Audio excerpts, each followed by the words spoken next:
Hello there! It's Friday, which means it's time once again for the best movie podcast ever, the only movie podcast, I just shook my webcam, to offer nothing but objective and hyperbole-free discussion of every movie in the known universe. I am your host, the podcaster with no name, Konrad, and with me as always, as far back as he can remember, he's always wanted to be a gangster, it's Anthony James. Good afternoon, good evening, and good night. Hello there. I don't know that reference. There's a subset of our listeners who have just palmed their faces in incredulity, and we'll get to that later because it's an absolute classic. Oh, hang on. I know it. Yeah, I know it. Although I go from rags to riches. That's all I'm saying. Like that. Hang on, isn't that very, very relevant to the first film that we're going to be covering too? It is actually. Yeah. Yeah. Wow. We're gonna get. Yeah. Okay. So before we get into that, the keen-eared among you may have started putting together a few pieces of this podcast. But for those of you who don't know what we're talking about, don't worry. All will become clear. We're doing a movie diary this week where we talk about all the things that we have seen since the last time we did one of these, and it's been a while because we did our wrestling themed episode last week. The people loved it. The people couldn't get enough of it. You know what? If we want compliments, Conrad, all we got to do is do a topic that no one cares about. Yeah, do a topic that no one cares about, and everyone will be like, I thought I was going to hate this. And to be honest, I don't care about the sport at all. But you guys were all right, and those were lovely compliments. If we can make, thank you. If we can sort of maintain your general malaise towards a subject, but make you listen to us talking about it anyway, that's job done, as far as I'm concerned. Yeah. Next week, hot dog eating competitions, films. Oh my god, Kobayashi. Beethoven is the first one. There's a Beethoven film. Yeah, one of the Beethovens definitely features a hot dog eating competition, as do many children's films. I'm gonna say it's a natural foil for comedy.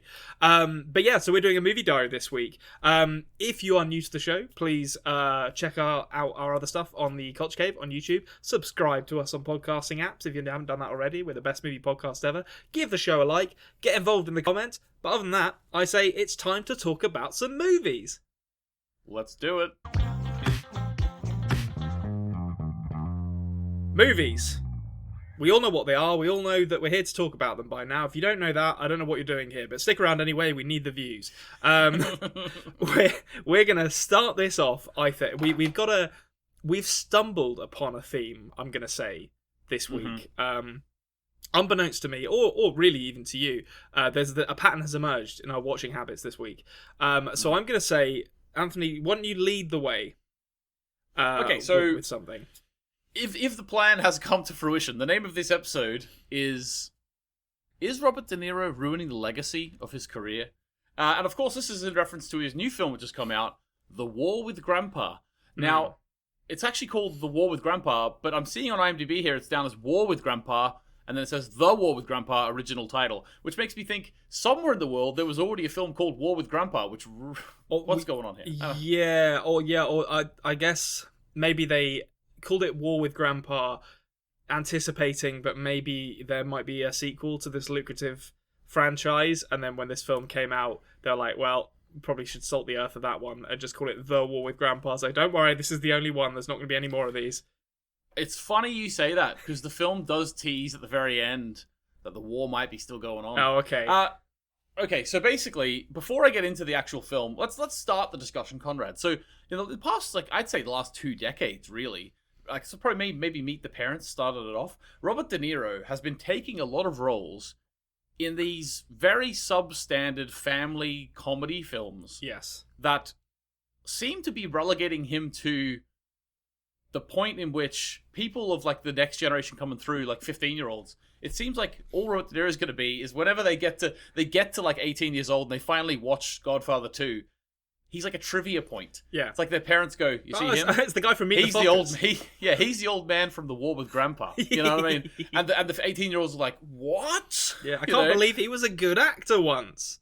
Yeah. So what do you think about his at the same time, he's making money. What do you think? Yeah, so I think I have I've read a few things from the big man himself, big Bobby D, talking about his motivation for doing this, which is essentially that he got to a point in his career where he had so many accolades and so much acclaim that he was like, you know what, I'm just going to make some money with my big films, and that will allow me to finance, putting his grandkids through college, and also allow him to work on smaller stuff for less money. To be honest, I've not seen any of the smaller films that he kind of, I believe, said he wanted to work on there. I've really only seen him turn up in these kind of movies, or I guess stuff like The Irishman. In recent, that was sort of a callback one, wasn't it? Yes, yeah. I mean, that was Scorsese basically being like, "Come back, Bobby. Come in from the cold." He was in Joker, I suppose, as well. He was. That again seemed like he wouldn't have done that. He wasn't like looking for a more serious role. He just did it because of the callbacks to King of Comedy. Yeah. Because if you have him in it, you can't say it's plagiarism. But but yeah, like, so definitely he's been on this strange path. So I don't know, like, where do you fall on it? I think it doesn't, like, obviously, like, in the cold light of day, Robert De Niro putting in a bad performance or being in a shitty film in the year of our Lord 2021 doesn't make his performance in let's say a movie like Goodfellas, for instance, any less interesting or less appealing.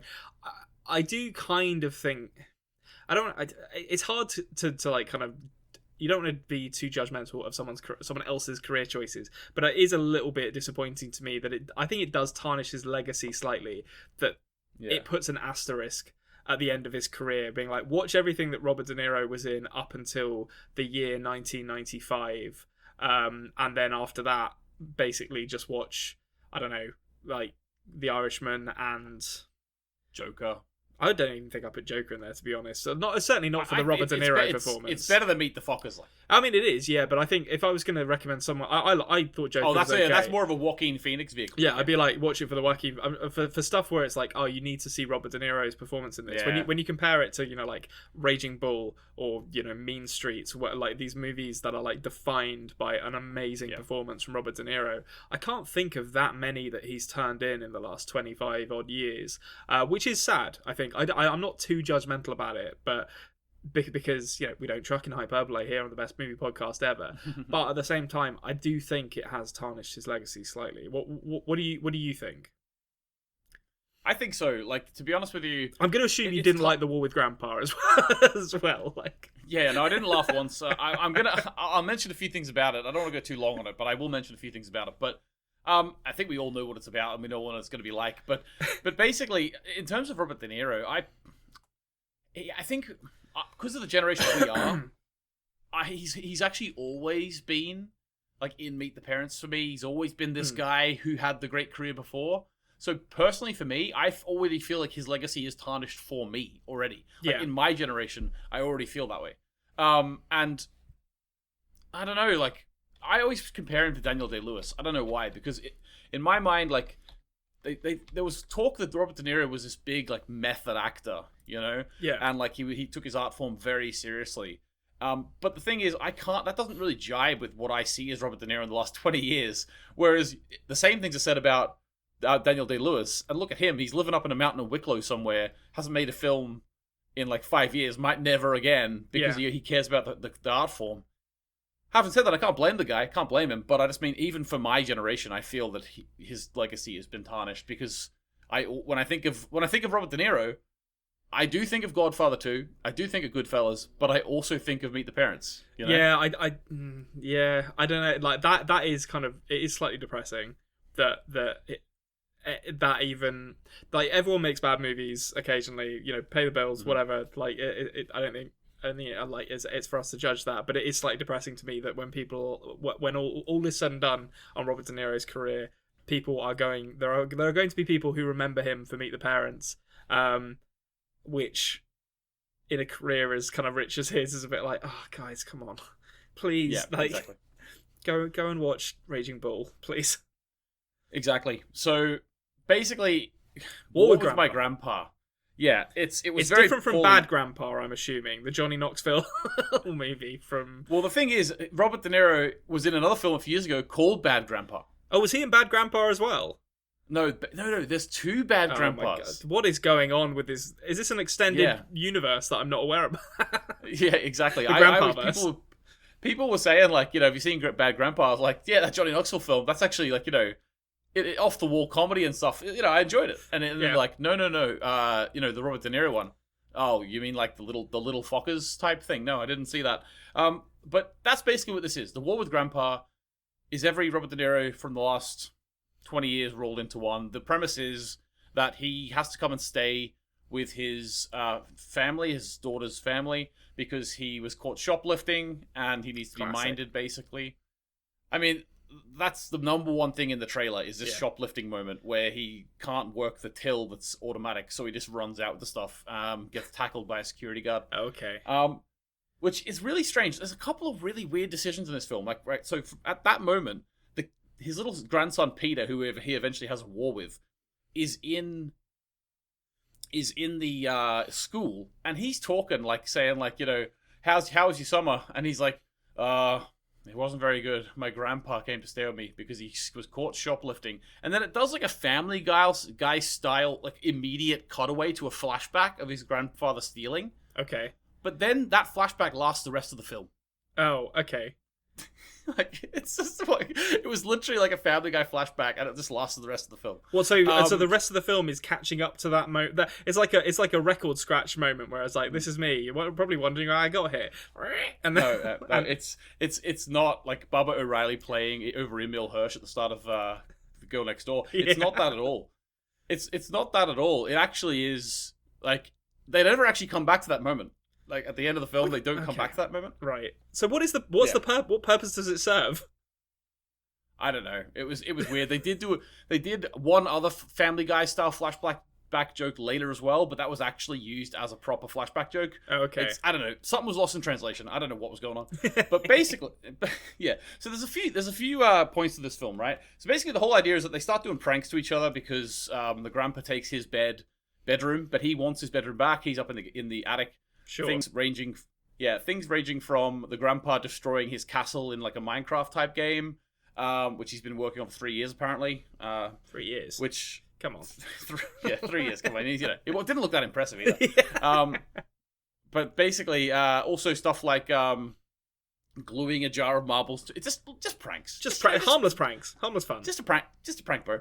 But it starts like snowballing out of control and taking and like really hurting the rest of the family. Like Uma Thurman plays the mom in this, by the way. Very, very strange to see her in this as well. Yeah. But yeah, like I've got a few notes here about it. First thing is Christopher Walken does appear. Great. Does he play an equally cantankerous old man? Yeah, he's Christopher.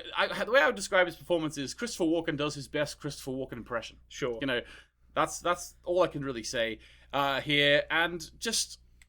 Yeah, it is what it is. I didn't laugh once. Good. I didn't laugh once. There was a whole strange storyline of Uma Thurman not wanting to accept. Look, it was quite interesting, I suppose, but the way it was put across was very strange. Uma Thurman didn't want to accept her teenage daughter's relationship with a boyfriend, and then in the end she did. But the thing is, right, that played a huge thing, like a huge part of the end of the film. This boyfriend with the teenage daughter. The teenage daughter appeared on the screen for about 20 seconds before the last 20 minutes of the film. Oh, okay. I'm not even joking. Because I mean, like if you were, you know, if you wanted to like make this as generic as possible, you would have Robert De Niro's character imparting little pearls of wisdom to the various members of the family that help resolve the young sister's boyfriend issues or something, and they realize. Oh, he did. Yes. Yeah. Okay, great. So it is completely generic. That's good. That's good to know. Because you know, that's how you write that script. Is you say like, look, maybe Grandpa isn't such a burden after all. Yeah. So that's good to know that they haven't taken any risks. There was no risks taken. There was strange stuff like. I don't know, like there was a boat chase when they were fishing illegally. Sure. There was a repeated joke of Uma Thurman throwing things on a police officer.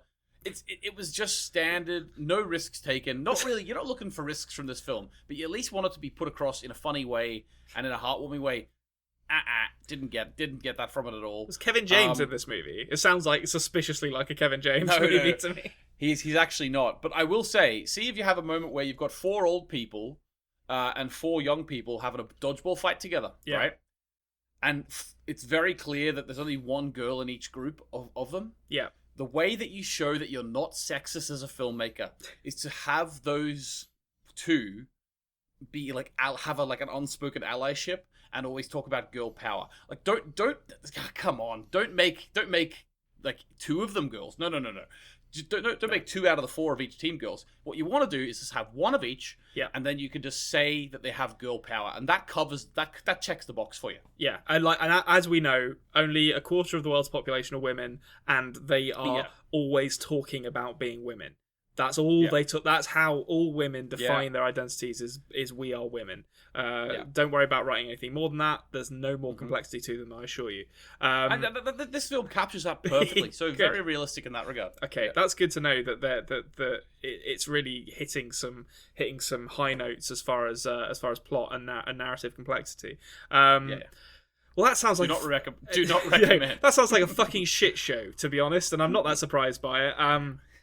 Okay, so I tell you what, there was one I was going to open with. There was a 2021 film that's quite a big release, but we'll come to that after this, because I think that this Robert De Niro moratorium. It's a moratorium when someone's dead. Maybe I shouldn't say that. It's something to do with the death. I don't know what it has to do with death, but it's something to do with death. I don't wish death on Robert De Niro, right? I'm a big fan of Robert De Niro. Please, I like him as a person too. Yeah, he seems like a good guy. He's in that kind of Harrison Ford mold of like old man who just doesn't give a shit anymore, which I can respect. Like I like it. I love like all the young celebrities like coming out and really like like pushing agendas and stuff, or agendas aren't always bad, but like pushing the political thing, saying like spelling out how Trump was bad, whereas Robert De Niro comes out and goes fuck Trump. Yeah, fuck him, fuck him. Gotta respect it. So I think that naturally segues us into a rewatch for me. This is one of my favourite movies. It's an absolute stone cold classic. It's 1990s Goodfellas, directed by Martin Scorsese, starring Ray Liotta, Robert De Niro, obviously, Joe Pesci. It's kind of the seminal rise and fall gangster movie in a lot of ways, but it's this kind of it's just this wonderfully constructed narrative that it runs for about 2.5 hours, but it never feels like it. It does so much with the characters that it has. There are so many like interweaving arcs. It shifts seamlessly from the kind of 50s and 60s when Henry Hill, the Ray Liotta's character, is coming up to the 70s to, I believe it kind of gets to the early 80s by the end. And it's just an absolute masterpiece of cinema. I think the soundtrack is phenomenal. It's got that classic, like it's almost like a trope now of gangster movies to have these kind of like crooner songs in them from the 50s and 60s. But Martin Scorsese was like kind of the guy who created that. Not just I mean he did do stuff like Mean Streets before this, which is technically also a gangster movie, but this is like the gangster movie to really nail that. And this is quite frankly simply one of the best movies I've ever seen. I would recommend anyone watch this movie.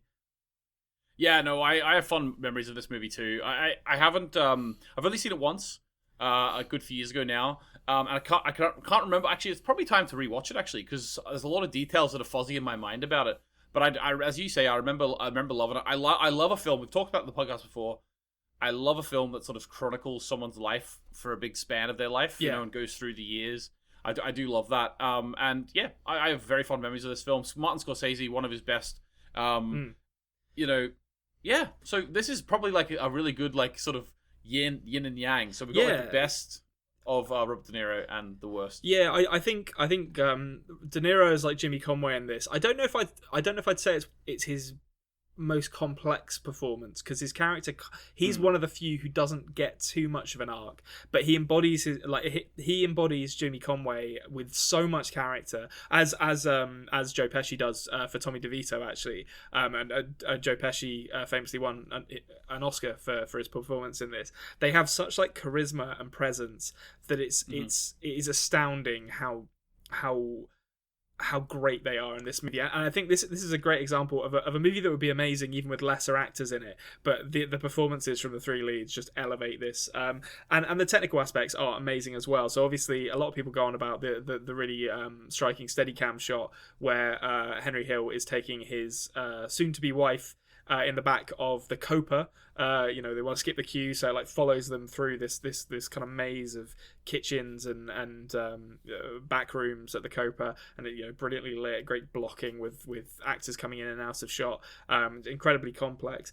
But it also has, and this is really, I wanted to talk to you about this because a lot of people I've heard say this is quite cheesy, but it has one of my favourite needle drop moments in a movie ever. By needle drop, I mean a moment where you've got your score, and then suddenly, something's going on in the scene, and then suddenly the needle on the record player drops, and a song is introduced into the scene, and it immediately like changes the tone.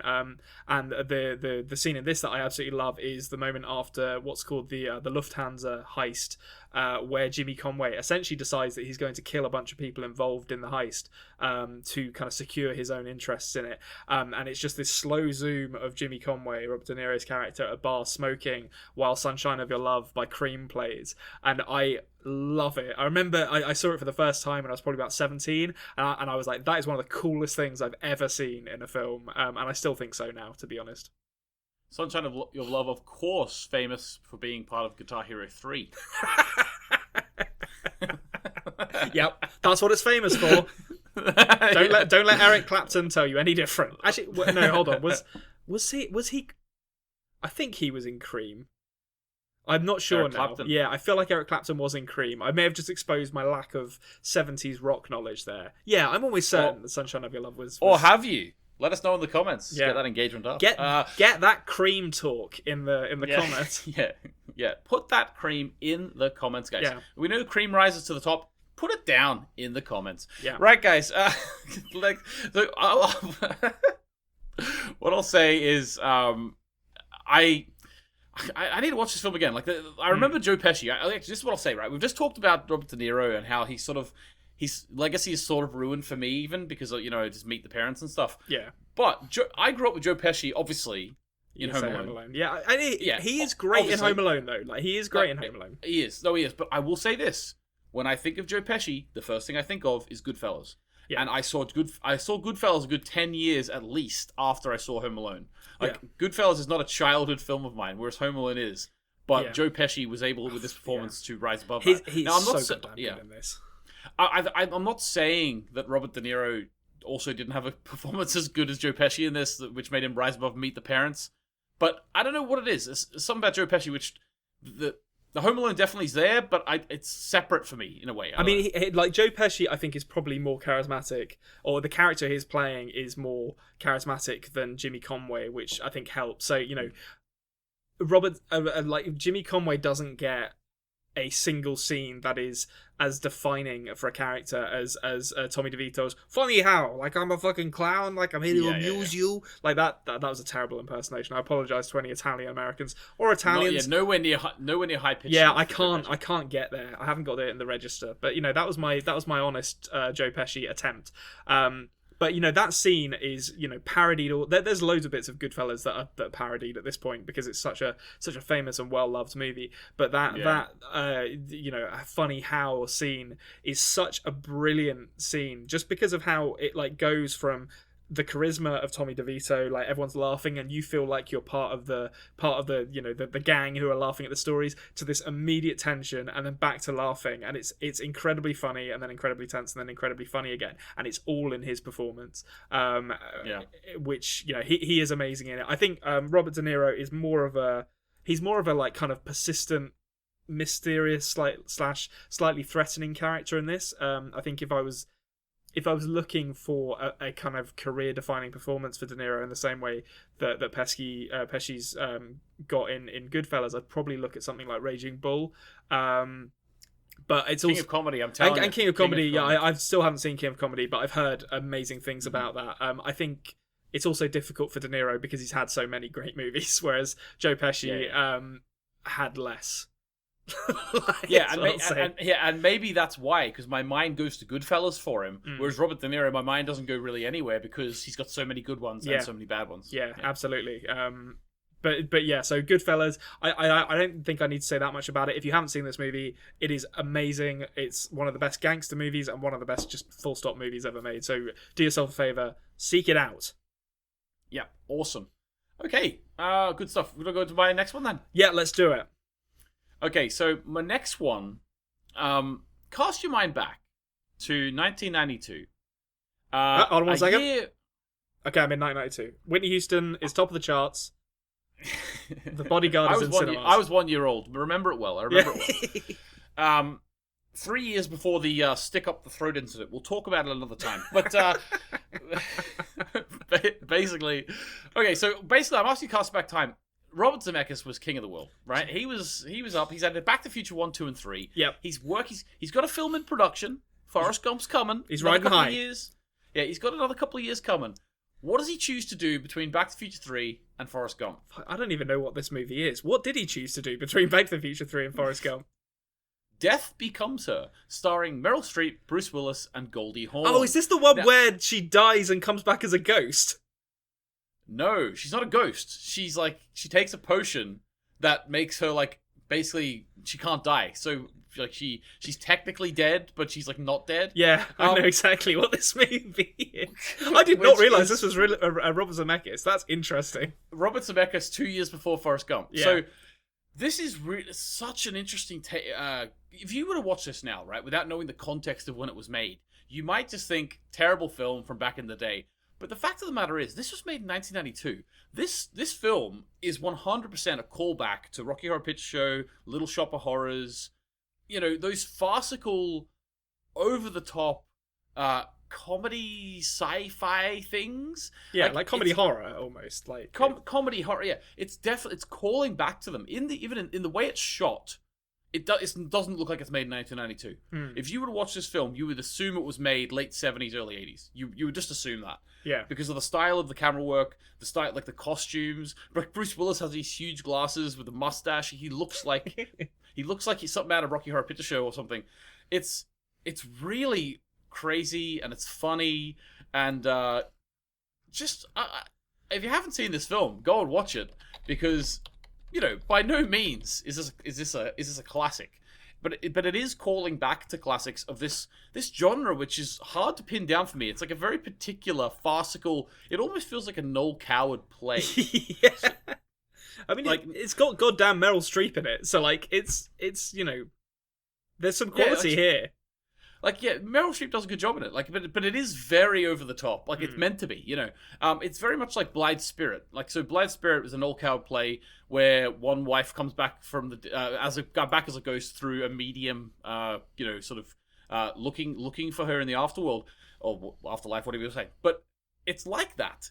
But it's made in 1992, and it's one of the writers of this, I've just looked this up because I have seen Death Becomes Her, but not for a long time. I saw it when I was a kid. I vaguely remember on the cover is someone is holding Goldie Hawn's severed head, and she's kind of making a like like face, like to let you know it's all right. It's a severed head, but it's a comedy. She's all right. Yeah. She can't feel anything. Yeah, I'm almost certain that happens at some point in this movie. I haven't seen it for a long time, but I've just looked up who was involved in this. Fucking David Coep wrote this. Who also he wrote I think he wrote Jurassic Park, Mission Impossible, and something else that was a really big movie. Obviously, Jurassic Park was adapted from the Michael Crichton novel. But what's going on, Robert? This is the thing, Konrad, is that's like watching this film.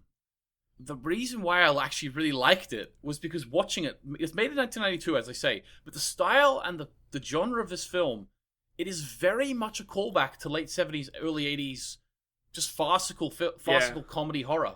And because of that, the people who were involved, Robert Zemeckis, David Coep, as you say, Meryl Streep, I got the impression like this was like a little passion project for them. Yeah. And because they're so good at their job, they were able to actually really make it authentic and feel like a film from that time to the point where it actually doesn't really come across as anything special. It just feels like a film from 15 years before it was made. I need to check this out in my adult life because I don't remember it being that pulpy, but it sounds like that's kind of what you're describing there is something that's very much aware.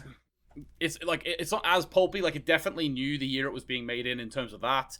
But there is like heads being turned around. Like they were utilizing modern techniques to sort of bring their own touch to it as well. Like, they did have some CGI and stuff for Meryl Streep's head being twisted about and stuff. Oh like yeah, I guess it was Meryl Streep who had her head cut off on the cover. Probably not Goldie Hawn. Now I think about it. Well, basically Goldie Hawn plays the partner of Bruce Willis. So Bruce Willis is Dr. Ernest Menville, and Goldie Hawn is Helen Sharp, and they're like together at the start. But then within the first 5 minutes, Meryl Streep's character Madeline Ashton steals Bruce Willis away, and this is like the fourth boyfriend who has went from Goldie Hawn's character to Meryl Streep's character. Oh, okay. So, and then it does a 7 years later card, and Goldie Hawn's character is in like a mental institution, and she's like really overweight. And it keeps focusing in on a really overweight bomb, by the way. It's really weird. Like, it just keeps showing it. Great fat-shaming humor of the early 90s. So she's just really fat. And then what happens is that she realizes, oh my god, I'm going to get my own back at her. And then it goes 7 years later again. straight away. I love that. Just 14 years, don't worry about it. Well, yeah. She's lost all the weight. And she's great. back to get her man back. But Meryl Streep basically then she's in the public eye, and she's an actress, and she wants to be forever young. So she gets word on the street of this particular place she can go, which she can get some potion which will make her forever young. Is she sold it by an offensive Asian stereotype? No, she's sold it by Isabella Rossellini. Oh, okay, fine. Yeah, well, that's Isabella still Rossellini wearing nothing but gems covering herself. Yeah, sure. Okay, so vaguely offensive in its own way, but not the stereotype I assumed that they were going to use. No, not at all that. But so the eggs on basically, my face, yeah, it is definitely. So Meryl Streep takes this stuff. She ages, back to 30 or whatever she's meant to be, and yeah, so the rest of the film is a bit of a farce, and it's really good fun. Yeah, it's really good fun, and it feels out of place in a way. It's like it was made far too late, but in the same way, it's got a bit like I like it for that. It's also got a little bit of, I suppose it's just because of the de-aging, but it's got a little bit of hocus pocus in there too. Yeah, it sounds like it's got a little bit of that in it, and yeah, I'd never realized that this was a Robert Zemeckis movie, and it's really odd timing for him career-wise. Yeah. But I guess, I mean, Back to the Future kind of proved that if you get a genre film that he cares about, he can do really, really good stuff. And it sounds like, maybe this is the case with this one as well. I feel like I should check this out. It's just good fun. It's just fun. Good, clean fun. Okay, so I'm going to talk about something that is also kind of good, clean fun in a slightly different way. We were always going to have to talk about this. In French? Wait, hold on. In French, did you just say? You said you're going to talk about it in a slightly different way. Oh, I see. Yeah. 9 in Deutsch. My German's going to fail me almost immediately. Carter. I think Carter's Ticket. I can't remember what film it is in German. Anyway, we're going to move past this bit. It's losing its legs. I've been meaning to watch this movie. We did mention it briefly all the way back in episode 2 or 3 of this, I think. We saw the trailer for it. I think we discussed it on air. The trailer did look really cool, and I'll say this now. The stuff that they showed in the trailer for this movie, when viewed in the context of the film, was still pretty awesome. This is 2021's Godzilla vs. Kong. Bum, bum, bum, bum, bum, bum.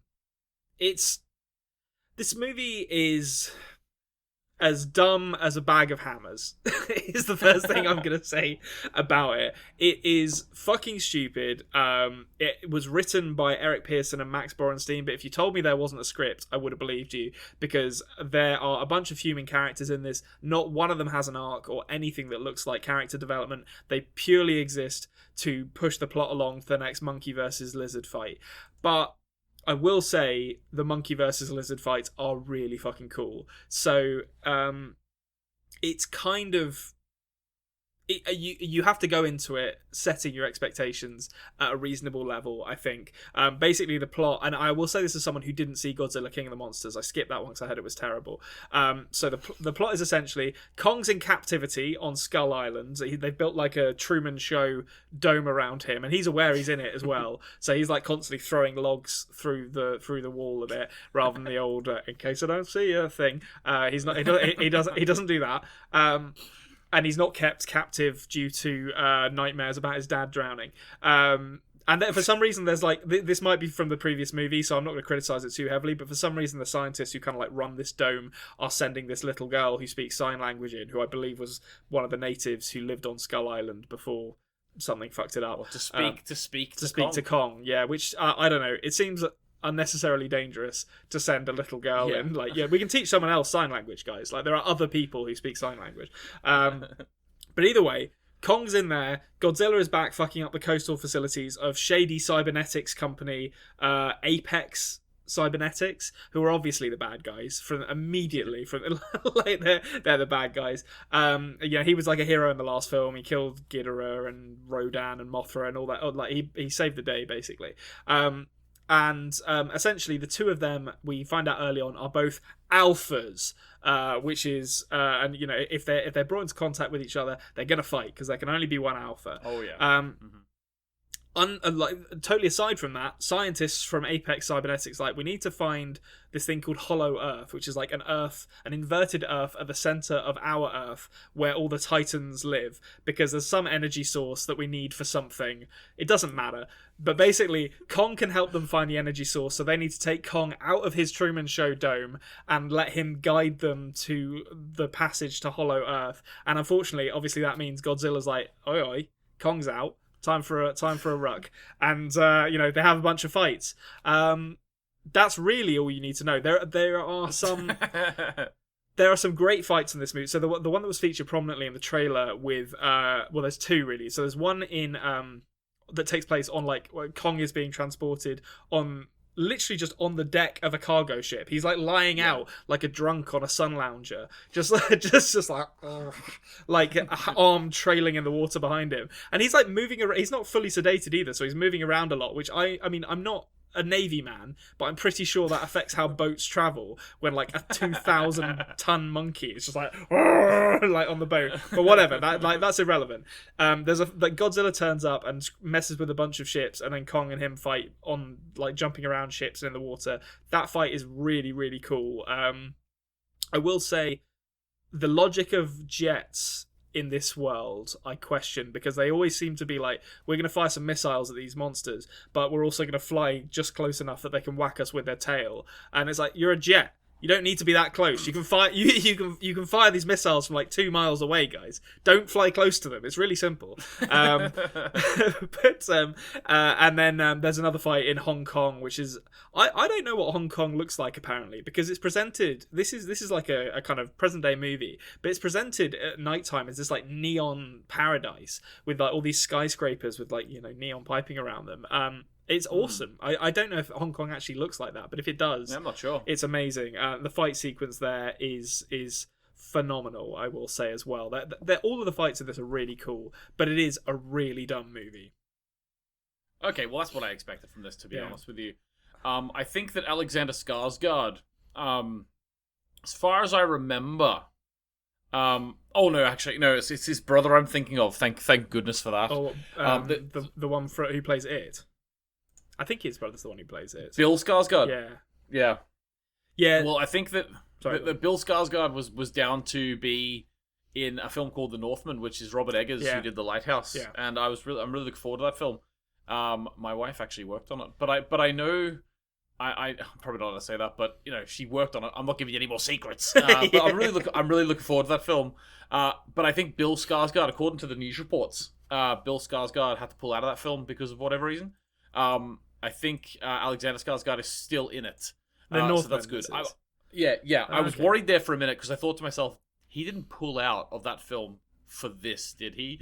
But no, he's still in it. So I mean, listen, I mean, he could easily have made another film while he was making this, because if he were in it, because his character, there's a bit at the end of this movie where he very touchingly says to the deaf native girl, "Oh, you're a brave kid, all right," and gives her a hug. And I literally looked at my partner and was like, this feels...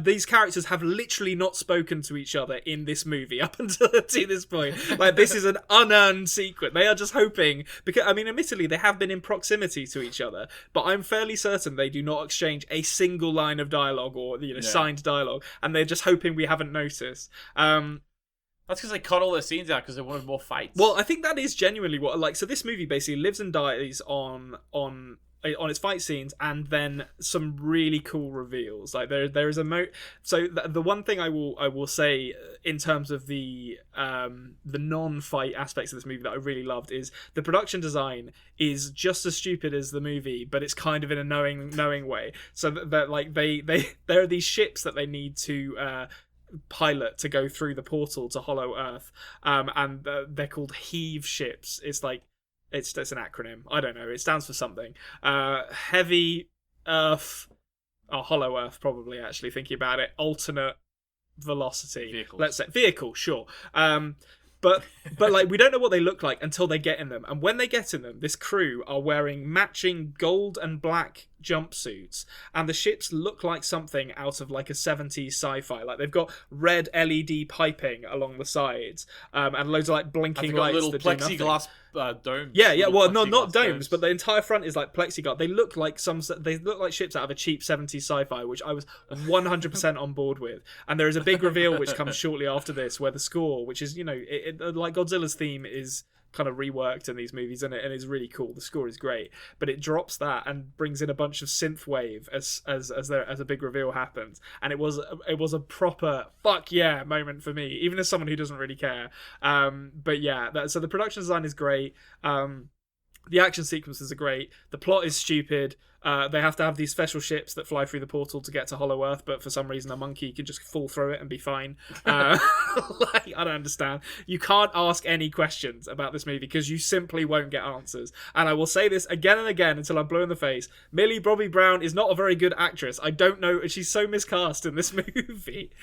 She's playing like a sleuthing journalist or something, and she feels like she should be played by a woman in her 30s who's got a bit of world experience behind her. She's a journalist. Well, I don't know what she is. She's kind of like a hacker journalist who's trying to expose Apex Cybernetics for being the shits they obviously are. So she, like, her plot line is basically her and her young friend from New Zealand and this crazy conspiracy theorist guy are like sneaking into facilities to expose the plot, basically. And it just doesn't work. Yeah, I don't know. It's a dumb movie. She's cast as a teenager in everything else she's ever done, and in this she's like a little sleuthing journalist. Yeah, exactly. Like I mean, maybe I just totally misinterpreted what her character's job is supposed to be. Admittedly, her friend is clearly a teenager as well, but I'm just like, what? I don't know why you're here, Millie Bobby Brown. I feel like this should be a role reserved for like Amy Adams should be playing this role. This is what Amy Adams does now. It's like in all action movies, she plays like a wisecracking journalist with a few miles on the clock. But yeah, so that's Godzilla versus Kong. I did enjoy it, but go into it knowing how stupid this movie is going to be. Yeah, it's just for the action, basically. Yeah, exactly. Okay, awesome. Well, talking of just... actually, I was going to say talking just for the action, but actually the next film I'm talking about is not just for the action. Okay. And it's my last film of the week. I watched 3, and this film is actually continuing our journey in the MCU. Oh, lovely. Do you want to point, Conrad? Do you want to try and guess which one it is? So, hold on. You did say you were skipping some, but your last one was Thor, right? Yeah. So I'm going to say Captain America? Oh, no, but no. Yeah, I'm going to say Captain America. Ding, ding, ding. You've got it. So Captain America, the Joe first Johnston, Avenger. it's good. War movie. Yeah, exactly. So we were in the modern day with this like really rich billionaire guy who's really good at weapons for Iron Man 1 and 2. Now then we went to like a fantasy god world in Thor. Yeah. Now we're in World War II. Yeah. And the sepia tone reflects it. So I think that that was one of the negatives my wife had. She said she didn't like the sepia tone. She said it was too. That's how you know it's old. Yeah, it was too true. It was too tropey in that regard. But actually, I agree with the sepia tone, because you want to make all the different worlds they're building in the MCU different. Yeah, and for me, there's no real other one that's gonna suit a sepia tone. No. You know what I mean? So you gotta have this, get the color scheme here, and then you can move on to other stuff later. Yeah. But yeah, like this film, to be honest with you, I've only seen it a couple of times. It's one of Captain America films, to be honest with you, ones I've seen less. But I have seen this one a number of times. And I really liked it. I honestly think that if I was going to rank the films of the first 4 of the MCU, I think I would probably put this number 2. I think I like this better than Iron Man 2, I think. I think it's Iron Man first, and then this one, and then Iron Man 2, and then Thor for me. I think that's how it would go. Interesting. But yeah, I do enjoy this. I like the wartime aspect of it. I like the story of Steve Rogers. I think they really did a fantastic job taking you from this little Weasley guy. Anyone who hasn't seen it, right? You probably know that Steve Rogers is Captain America. He started off as a little weedy guy, 90 pounds in weight. He kept getting rejected from the army during World War II, even though he wanted to fight. And basically, he gets selected due to his mental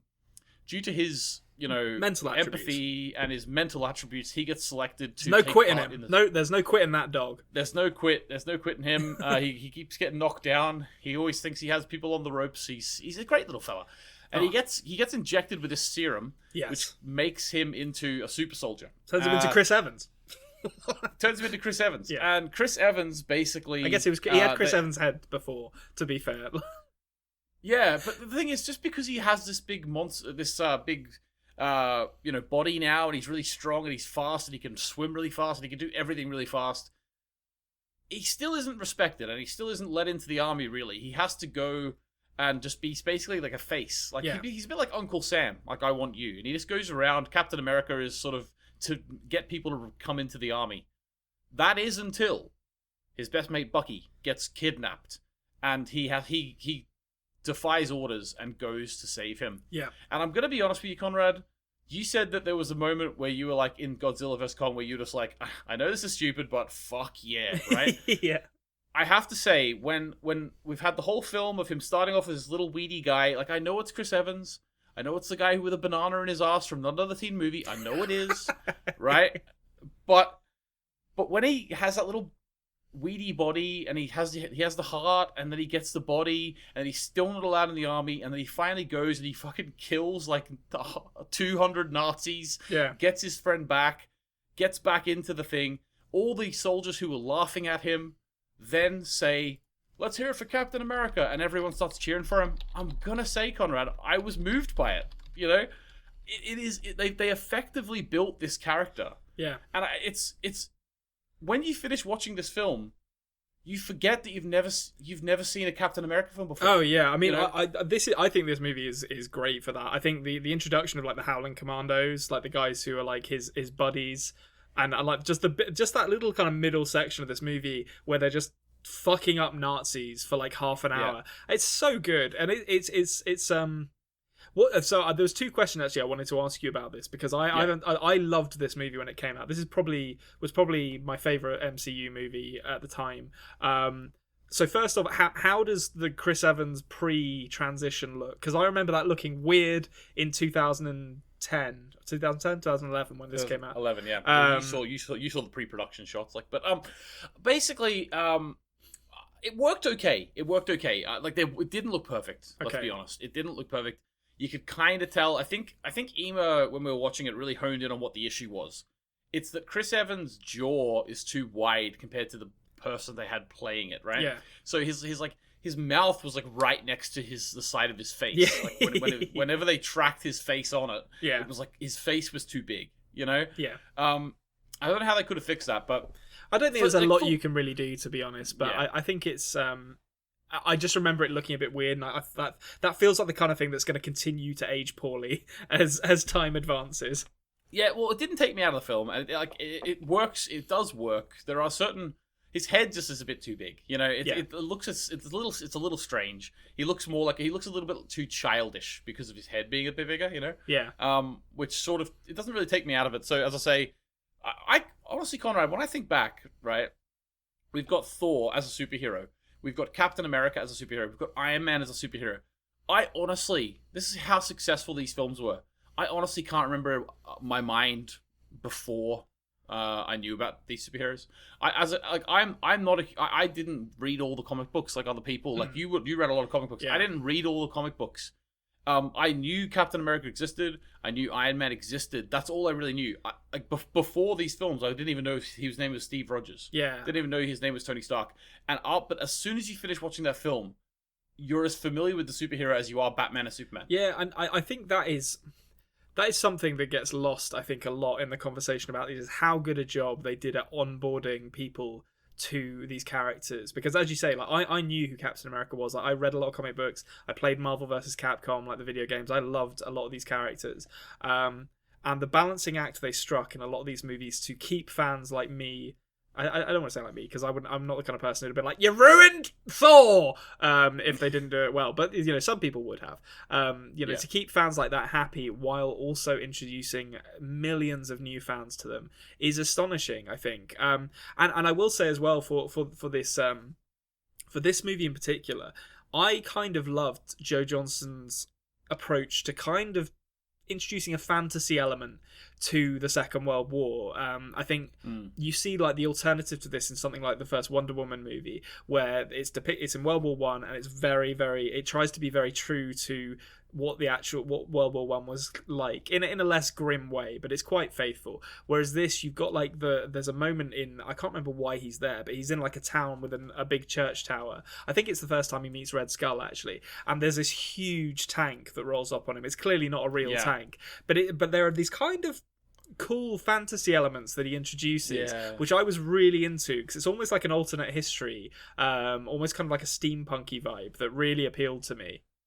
Yeah, and they had like this really cool like way to differentiate like the Hydra Nazis from normal Nazis. Yeah, and it almost implied like obviously Nazis were horrible. Right? Yeah, we're not pro Nazis. Let's just get that out. But they almost made it in such a way that like the Hydra Nazis were even worse. Yeah, yeah, they did. They're like, the Nazis are bad, but check out these guys. But that we talk about what do you call him? Steve Rogers' head not really being the greatest in terms of aging well, in terms of visual effects. Red Skull, Hugo Weaving, really, really still holds up. Oh, that's good to know. Looks great, and it's such a striking image. Like they've such a good bad guy. I really liked him. I thought it was really. I know I can't take credit for this. Ema is the one who realized it. Hugo Weaving plays Red Skull, otherwise known as Johann Schmidt. Right? Yeah, Schmitty. Yeah, very similar to Mr. Smith from The Matrix, wouldn't you think? So he plays Mr. Smith in The Matrix, and he plays Mr. Schmidt in Mr. Schmidt. Captain America. I'd never thought about that. That's great. Listen, he Mr. Rogers. Yeah, a disease. Yeah. So there you go. That's Captain America. That's great. I'm glad you're still going through that. That's one of my favorite ones, and I'm glad you enjoyed that, because I haven't seen it in a long time actually. But when that came out, that was for me, I think, the moment where I was like, all right, I'm on board with these. Like Captain America, I've always loved, just because I got a soft spot for a simple good guy. Sometimes, I like Superman, I like Captain America. I also like the very edgy guys as well, though. So I swing hard in both directions on that. But that's good to know. Yeah. Cool. Okay, so you said that was your last one. That's all I've got. Okay, so I'm going to go through these last two quite quickly, because one of them is a rewatch, and it's a movie that I really liked, although there's some things I didn't like as much about it on second watch. I think you've seen it, and the other one is a new movie. So I'll start with the new movie, and we'll end on a high note. How do you feel about Eric Andre? Oh, I love his TV show. Yeah.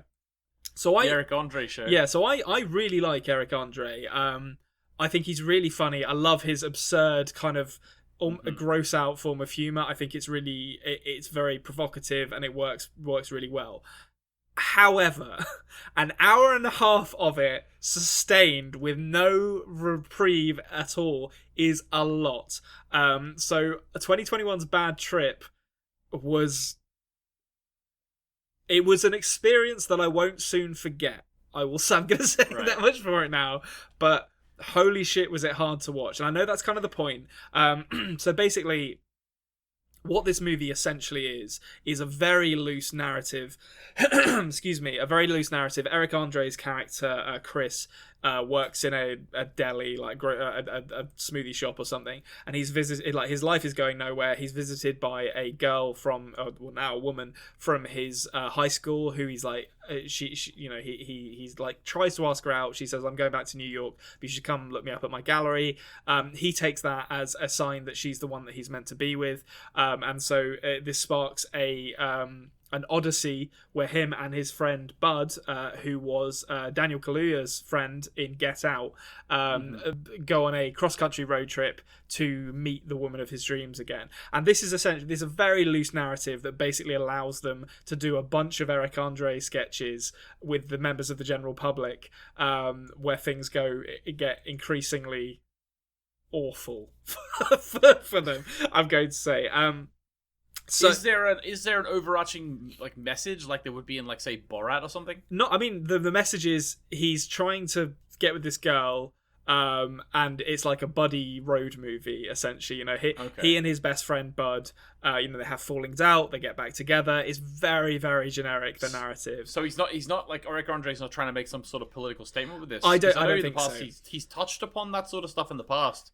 He's just literally making like a romantic comedy. Yeah, it's basically a romantic comedy if every single scene took place around members of the public, and something awful happened, basically.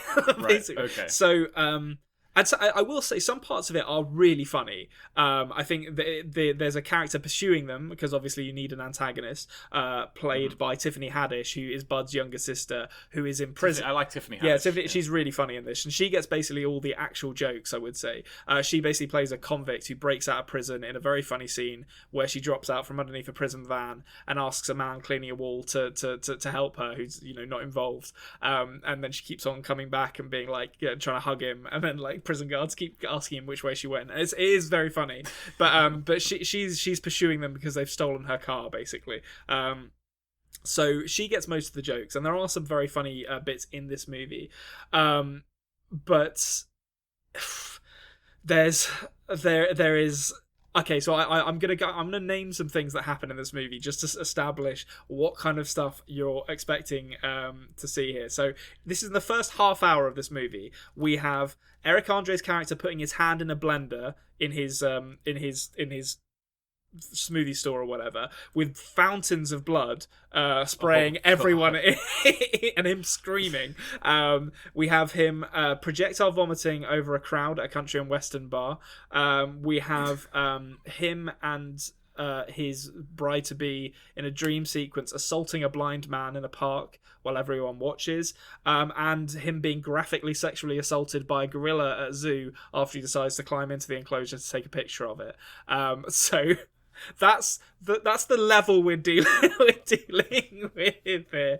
And that's only in the first half hour. And this is an hour and a half movie. It is it is an experience. I can say I won't soon forget it. I can't honestly say I enjoyed it. I think an hour and a half in one steady stream is too much. But there are funny bits in it. If you love Eric Andre, maybe check this out. But it is rough. I was watching like the whole thing through my fingers, basically. This seems so strange that like this type of comedy is getting made into a film. Like this really seems like this should have been made in like Tom Green's heyday. Yeah, you know what I mean? It feels like exactly that kind of movie, like a Tom Green gross out comedy, just taken to another level because Eric Andre is willing to walk around a country and western bar pretending to piss on people, and then the comedy comes from rednecks essentially threatening to fight this pair of black guys in a country and western bar in like Georgia, and you know obviously, and you know it's pretty fucking it's pretty realistic, to be honest. Or like him going up and saying he's going to kill himself to an army recruiter, and and just like the guy just having to deal with it. It is funny, like there are funny bits, but it's... Where is this in the UK? Is this on Prime? This was on... I think it's on Netflix, actually. I think I watched it on Netflix, yeah. Okay. I actually want to watch this now. Like I say, if you really like Eric Andre, you might enjoy it. I didn't enjoy it. There are bits of it that are enjoyable, but holy shit, it is hard to watch. Yeah. So, yeah, that's Bad Trip. God be with you if you decide to watch that. And the last movie that I'm going to talk about, this is going to be. This is a different kind of comedy we're going to talk about here, and I believe you've seen this movie. Correct me if I'm wrong. This is a rewatch for me. My partner basically revealed that she'd never seen Spinal Tap or any of the Christopher Guest kind of mockumentaries that kind of took a lot from Spinal Tap. And we had been watching Schitt's Creek. I don't know if have you ever watched any of Schitt's Creek? I've seen a few episodes. My wife is a fan of it, but I've watched a few episodes. Yeah, so I don't love it, but my partner's really enjoyed it. So and I was talking about movies with Eugene Levy and Catherine O'Hara as like the leads, which led to us watching A Mighty Wind, the 2003 mockumentary directed by Christopher Guest of Spinal Tap fame. Basically tells the story of a like folk music producer who dies, and his son wants to put on a big tribute concert and getting all these big acts back in town to do it. It stars. It's kind of an ensemble, really. It's not really starring Eugene Levy and Catherine O'Hara, but they are Mitch and Mickey, this kind of like a couple who are romantically involved making music who broke up and they have to get back together. It's got Harry Shearer and Michael McKean and Christopher Guest as a band called the Folksmen, who are like the legit kind of folk trio, and then it's got John Michael Higgins and Jane Lynch as the sort of clean cut pop folk act. And this is a really funny movie, I have to say. Like it hasn't aged badly for the most part. There are a couple of really badly dated jokes in it, but a lot of the jokes are still great in this. I haven't seen this. Oh, okay. I thought I watched this with you, but maybe I'm misremembering. No. This is absolutely hilarious. Do you know what you watched with me? What's that? Windy City Heat. Oh. Yeah, and then maybe that's what I'm getting. Windy City Heat's a great movie as well. yeah. Not the same kind of movie, I will say, but like, well, I guess that's kind of a mockumentary as well, or just it's kind of like it's actually a bit of mixture between that and also like the Eric Andre real life. I mean that is just like the Eric Andre thing, like setting up horrific scenes for this person to be abused in, basically. But yeah, so I mean this is like kind of a musical mockumentary, which I'm always a big fan of, particularly when the music is great, which it is in this. I didn't actually check to see who wrote the music for this. I don't know if it's the same person who they got to do the music for This Is Spinal Tap. But the relationship between Eugene Levy and Catherine O'Hara's characters is really sweet, even though it's not romantic anymore. And that's kind of where the movie hangs its emotional hat, is in these two kind of learning to be creative and put aside their differences, despite the fact their relationship has kind of had to move on. And then beyond that, it's really the ensemble cast just getting ridiculous jokes that is like kind of the core of the movie. So John Michael Higgins and Jane Lynch as like the clean cut guy and the former porn star who like kind of form this recreation of an old folk band are fantastic. And Fred Willard, I've got to mention Fred Willard. He's when you have Fred Willard in a movie, you kind of know what you're getting from him, because he's always kind of the same character and he's always fucking hilarious. So in this, he plays like a kind of former shock jock / child star. He wasn't even a child star. He's like kind of a young 20s star who had a couple of catchphrases and is well past his best and has kind of tagged along with this folk group. And all like throughout the entire movie, he's pitching these awful ideas for these acts to do, and it's non-stop comedy gold from him. Yeah, he is. I don't think I've ever seen Fred Willard in anything where I didn't love him, frankly. Yeah, well, the main one that sticks out for me is Anchorman. Yes, yeah, he's great in Anchorman, yeah. Yeah. But I know what you mean. Like, he always plays a very similar character. Yeah. His name in this is Mike LaFontaine. Yeah, yeah, and he's got like really spiky hair. He looks kind of like a proto Guy Fieri almost in this movie. Although Guy Fieri might have been around in 2003, so let us know in the comments. Was Guy Fieri around? He was definitely born. He was born. He was born. That's true. But had he been molded through the crucible of online? Actually, I don't even know what he got famous through. I guess he had a cooking show at some point. Diners, drive-ins, and dives. Yeah, that show. Oh, okay, fine. Yeah, well, so had that happened in 2003? Who knows? I'm not sure if he'd went Super Saiyan yet by 2003. Yeah, well, Fred Willard hasn't gone Super Saiyan either, but his hair is definitely gelled up, which for a man in his late 50s, as Fred Willard was at this point, is very funny. And wearing like open Hawaiian shirts with like a gold chain necklace. He has no desire to make himself look anything other than completely stupid in this movie, and it's brilliant.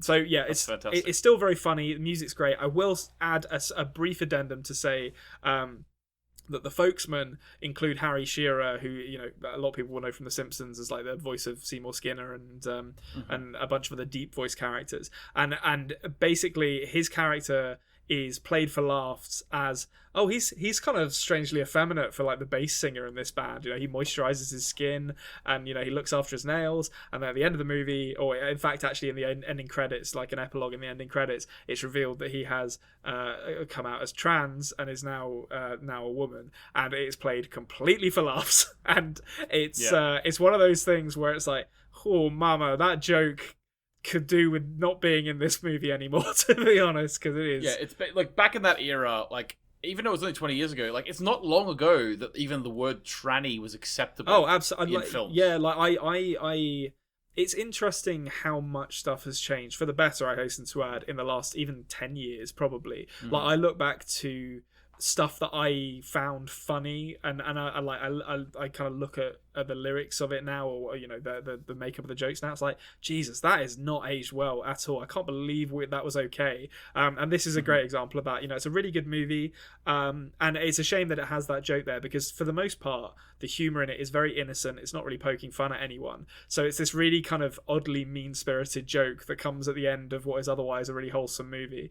Doesn't ruin the movie. I think I've been pretty open about the fact that I think with stuff like this, you have to take it for the context of when it was made, and obviously when something's problematic elements outweigh its contributions to positive contributions, that's when you say, okay, maybe we should stop celebrating this. And I don't think this movie has got to that point, but it is disappointing all the same, I will say. Yeah I also think that the reason why when you're younger and you find those things funny, whereas when you grow older, you're like, how is that acceptable? How did I find that funny? Yeah. It's literally just because at the time, you were ignorant to the fact you didn't know anyone who was in that situation. You didn't hear stories of people suffering, and at the time, you just thought it was an abstract idea that you thought was a bit humorous. Whereas as you grow older and you learn, one would hope that you're able to look at it with a more understanding eye, and therefore you don't find the same thing funny again. Do you know what I mean? Yeah, you realise that maybe like trans communities aren't the marginalized group you should be making fun of. Maybe